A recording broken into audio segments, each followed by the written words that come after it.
আমরা হচ্ছি গায়ের বউদের শুয়ে বসে থাকলে চলে না, কাজ করে খেতে হয়। হ্যালো এভরিওয়ান, আসসালামু আলাইকুম। সবাই কেমন আছেন?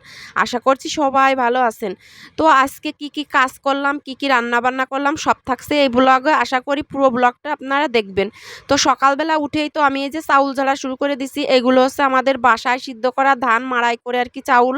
তো চাউলগুলো সকাল সকালে আমি ঝেড়ে নিচ্ছি। আসলে আমাদের বাসায় প্রচুর রোদ আর গরম, এই কারণে আমি সকালবেলা উঠে চাউল ঝাড়ে নিচ্ছি।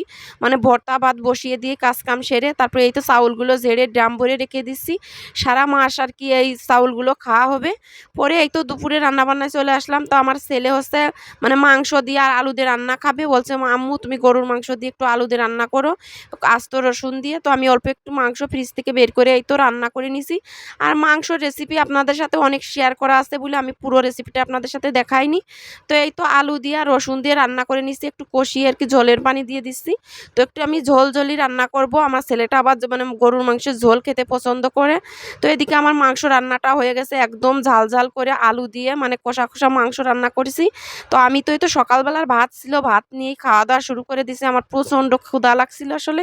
তো আমি এই তো আলু নিয়ে আর 2 পিস মাংস নিয়ে খেয়ে নিচ্ছি। অনেক বেশি মজা হয়েছিল মাংস রান্নাটা। আর আপনারা কে কে আলু দিয়ে মাংস রান্না পছন্দ করেন অবশ্যই কমেন্ট করে জানাবেন। এই তো আমি পাতিলে ঢেলে নিলাম মাংসটুকু। তো এরপর দেখি এই তো আমাদের সম্পর্কে দুলাভাই আমার হাজবেন্ড, তাকে ফোন দিয়ে বলছে বাসায় আম দিয়ে আসতে। ওনার হচ্ছে অনেক আমের বাগান আছে।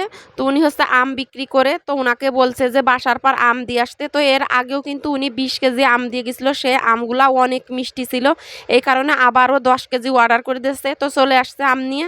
এই আমগুলো একদম বড় বড় সাইজ দেখেই দিয়েছে। আর আমি আমগুলা তো র্যাকের ভিতর সুন্দরভাবে সাজায় থুয়ে দিচ্ছি, কারণ এভাবে সাজায় রাখলে আমগুলো পেকে যায় আর একদম নষ্টও হয় না।